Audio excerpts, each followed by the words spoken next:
5 stages how to heal and rewire after a breakup when you have an anxious attachment style. So this episode is all about healing stages after a breakup, because healing isn't just a straight line, it's a series of stages. And if you don't understand what each stage needs from you, you end up doing the things that keep you stuck in one stage or the other for maybe months or even years. By the way, hi, I'm Yula. I'm the Anxious to Secure coach, and welcome to the Anxious to Secure podcast. So if you've been following along, I have 2 previous episodes about anxious attachment style and breakups so far, quite recently. So in the last episodes, we talked about detachment. It's the first steps when your world feels like it's collapsing completely. It's like really how to detach from your ex. And before that, we also talked about why breakups really feel so brutal when you have an anxious attachment style. So check these episodes out before you continue, or you can even watch them later on. Today we're going much deeper. We're talking about the 5 key stages and tools that help you process the emotional pain better. So I'm going to share with you why each stage happens, what most people do wrong and get wrong, and why it backfires, and what to do instead with simple tools you can use today. So let's go in. Disclaimer, I'm not a therapist or doctor. This content is for informational and entertainment purposes only. It's not intended to diagnose, treat, or heal any mental health condition. If you're in an abusive relationship or dealing with severe mental health challenges, always seek professional advice. When you have an anxious attachment style, a breakup isn't just being sad, can be deeply traumatizing as well. So your body reads it as danger. Your nervous system goes into full-on survival mode. They're gone, I'm not safe, I'm going to be abandoned forever, and I don't know how I can cope being by myself, being alone, handling my emotions. That's why you feel the panic, the obsessive thinking, craving for just one more text back, maybe hoping in secret they will come back to you. This isn't just, you being weak, it's literally biology, it's attachment theory, right? But biology can be rewired, and that's the beauty about this. So let's go through stage by stage based on my own personal experience, but also what my clients find very helpful, which I help them through my text and my monthly one-on-one coaching support. First stage is the shock and panic mode, which is also officially called the denial stage in the grieving process. So like denial, but with a racing heart, and your nervous system is just completely overloaded. So what's happening in this first stage? Your nervous system just lost its main source of regulation. Your body is like, alert, emergency, we need them to survive. What most people do that makes actually the pain worse is, just one more text. Can we just talk one more time? You beg for closure.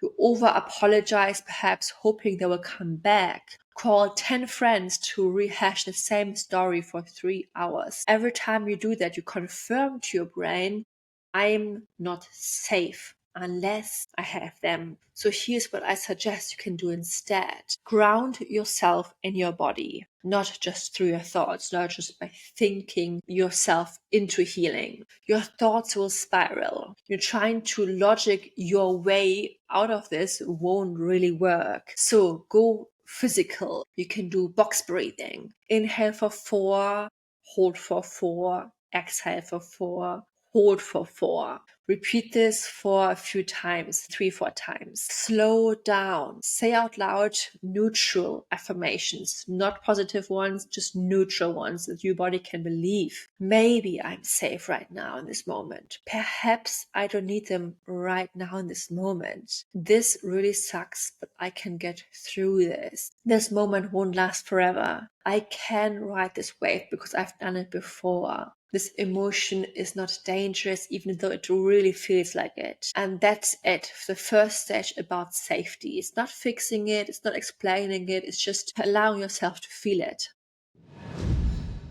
Stage 2 is the anger and the shame stage. The anger stage is usually where your brain swings between it's all their fault, or it's like, hey, think it's all my fault.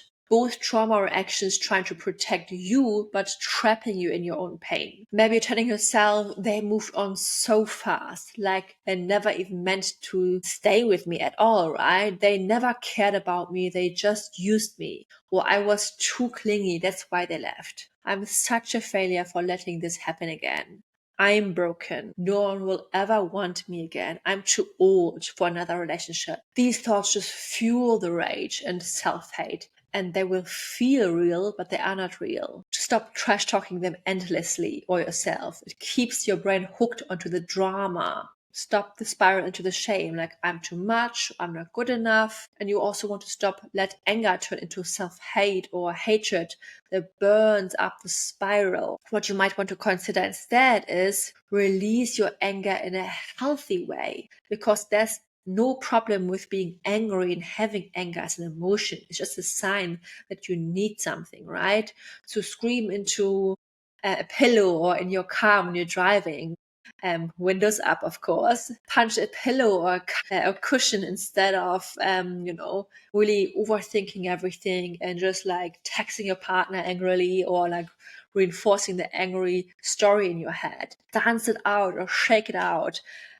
Go and to your gym and do some intensive workouts. Write angry thoughts down. Dump all your thoughts on a piece of paper and maybe even rip the paper apart. You can also practice neutral self-talk to yourself. So not positive self-talk or self-talk full of hate, but just neutral ones. Again, like, it makes sense I'm angry. I loved deeply and this hurts. Or this anger is real, but it doesn't define me. I can let go of anger without hurting myself or others. There's no bad person here.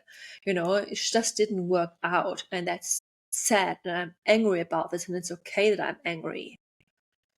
You can also write yourself a compassion letter, like write a short letter to yourself, like you would do to a friend who's hurting. For example, I see you're hurting and it's okay. You gave all of your time and love and energy to this relationship, to your partner. And why does it matter? Because anger is often the easiest emotion to get to from loss. It's so much easier to be angry at someone rather than to feel hurt and allow yourself to feel hurt. So it's way easier than just accepting the sadness and accepting the situation. It's like your brain's loud alarm to protect you from deeper pain. But holding on to anger too long or letting it turn into self-hate or bitterness towards your ex only keeps you stuck in this moment. And anger is very exhausting and draining. So using healthy releases is much more empowering and healthy for your body and your mind and moving through the situation. So kind self-talk helps to soften the pain and prepares you to move through this. Remember, anger is not the enemy. It's just a signal that your heart is really in pain and that it needs something like boundaries. Use it wisely and let it out safely. The bargaining stage, craving, the obsession, this is really what bargaining stage makes out if you have an anxious attachment style and if you're going through a breakup. So the if I just phase, you replay conversations, you stalk them on socials, you send them unsent texts in your mind, or maybe you're already typing them out, and you obsess over what could fix this, what should you have done, or maybe what should you do right now. Your brain is trying to make sense of the loss by spinning stories that if I did this specific thing, they would still be here. We would still be together.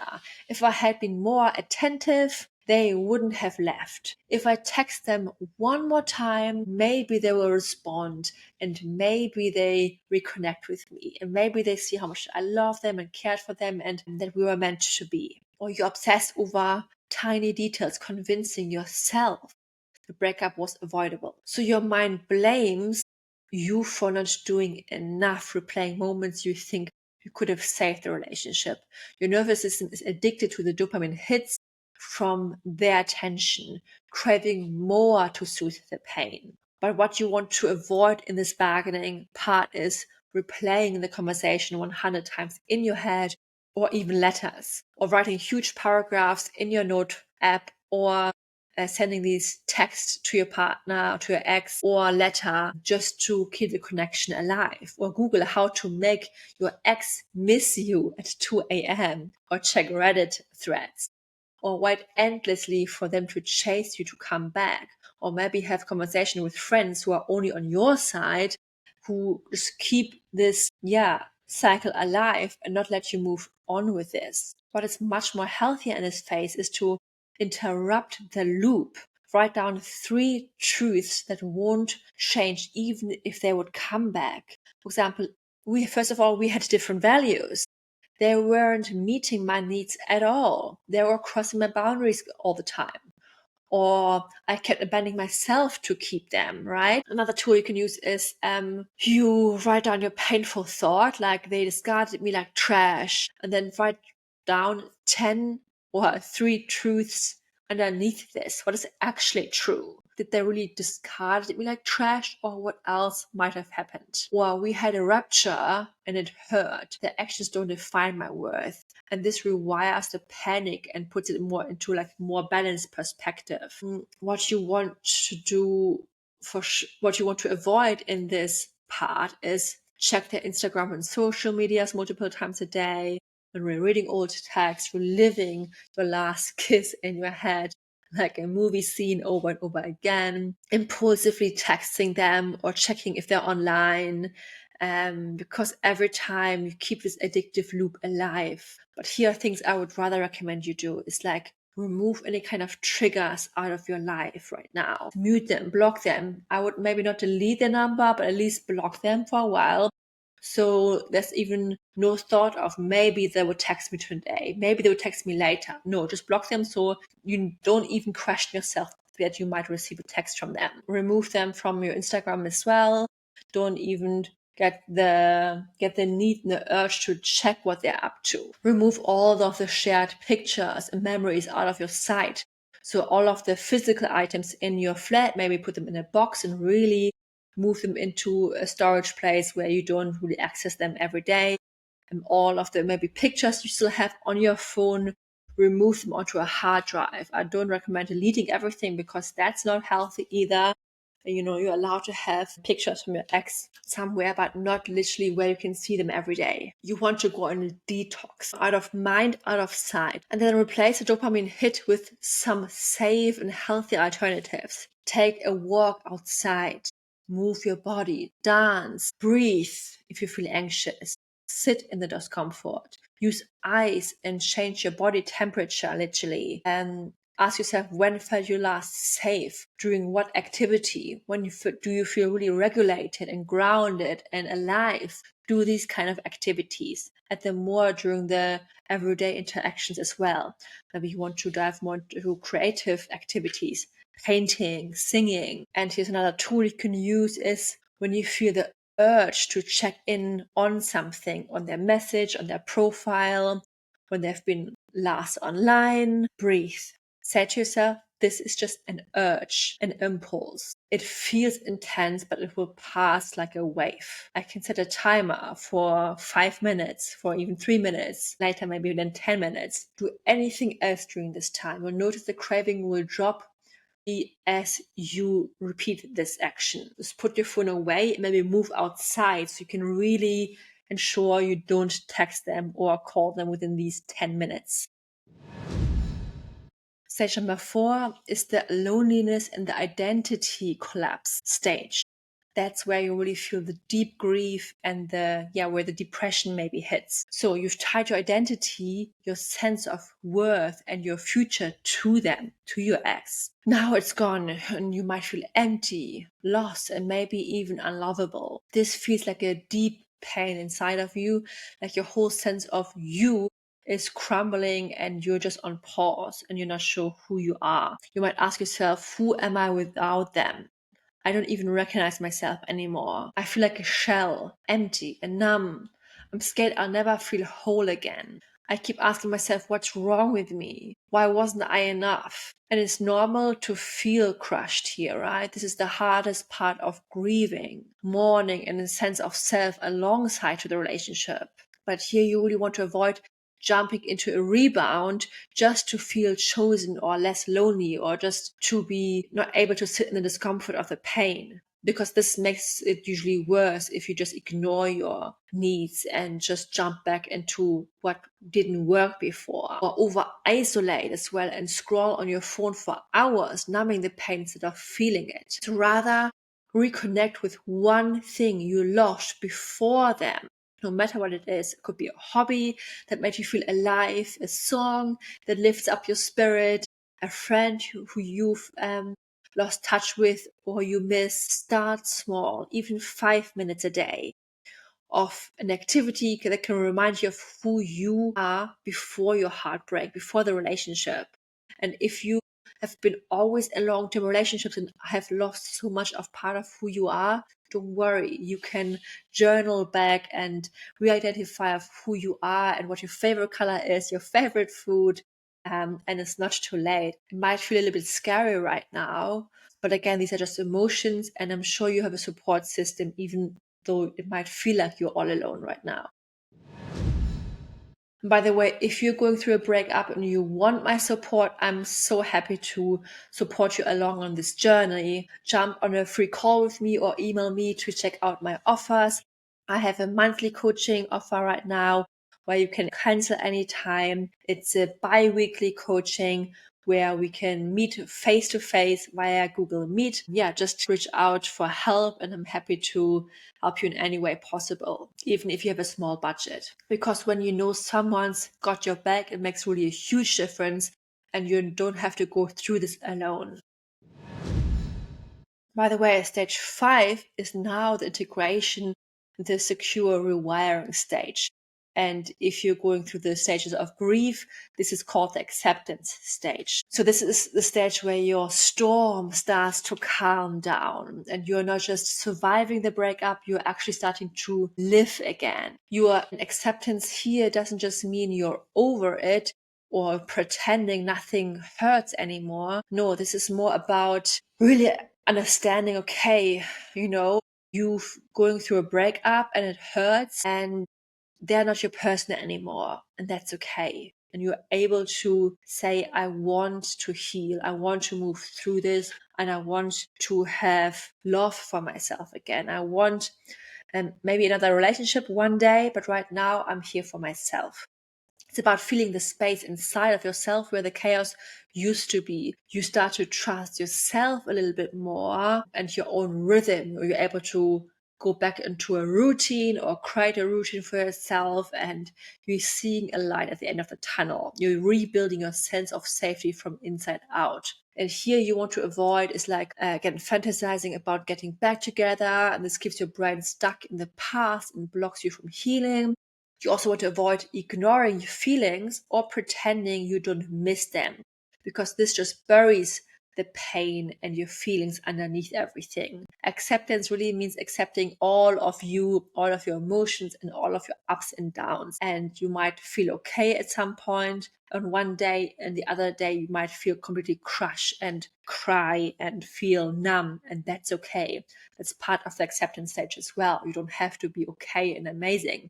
And the stages can, go parallel to each other. Sometimes, you're back at the grief stage again, and that's okay. What you want to do here really is like practice self-trust habits, tiny promises to yourself. Like say, I'll go for a 5-minute walk and I really do it. Or I will drink water before bed and I'll do it. Micro wins truly rewire your self-trust, because when you stick to your word, you tell yourself, you know what, I can really trust myself to follow through with something. And each time you keep a promise to yourself, you're telling your brain, you can trust me. I'm reliable. I've got you. Especially after something that is so unreliable, after your partner, is gone, basically. To celebrate really these micro wins. Maybe you resisted the urge to text them, or you let yourself feel sadness without spiraling. That's also huge progress. Celebrate this part. Feel your feelings fully, but don't get lost in them. Sit with the pain or the loneliness when it comes up and say to yourself, it's okay to miss them. this feeling will pass and it will get less. Reconnect with yourself and your future ideas and goals. Start thinking about what you want, not what they wanted or what you wanted from them. Ask yourself, what makes me feel safe? What small things bring me peace? Who do I want to spend time with? What hobbies or rituals help me to feel grounded? Build your new secure home inside of you. This means learning that you are now your safe place, not someone else. So learn to self-soothe, to process your emotions, to identify what you need and fulfill these needs. This stage rewires your nervous system from I'm unsafe and I need them to I'm safe on my own. I'm capable of handling this. It's like planting new roots after a storm uprooted your old ones. The more you build trust in yourself, the less your brain will panic and spiral the next time it happens again. And going through this next weeks and months. And slowly but surely you'll start to feeling secure, not just about yourself, but about love again and connections and life moving forward. And remember, healing is not linear. Some days you might feel strong and the others calm. And then again, suddenly the storm is coming back and you feel grief and you maybe feel anger again and you're going through all of the stages in a complete different order. That's normal and that's okay. Keep practicing those tiny promises and keep being nice to yourself. Have patience and compassion for yourself. You're rewiring your brain, building a new version of you who feels safe and loved and whole, even without your ex, even without your anchor. And that's really, really powerful. And the final thing that really heals everything is it's not rushing. It's not finding someone new. It's learning to feel pain without abandoning yourself. Every time you choose to stay with yourself instead of chasing someone else, you're breaking the old patterns as well. You're teaching your nervous system, I am safe inside me. And that's really, really important to remember. You've got this, and I'm so proud for listening until the end of the episode again. Remember, there are free resources in the attachment library below and mini courses, and you can work with me one-on-one. And I'm so happy you're here. Let me know in the YouTube comments what kind of episodes you want to hear more of, or if you have any specific challenges you're going through, please email me. I'm so happy to hear from you and guide you. And remember, change in your relationship starts with you, thought by thought, action by action, and now episode by episode. Lots of love. Yula. Bye bye.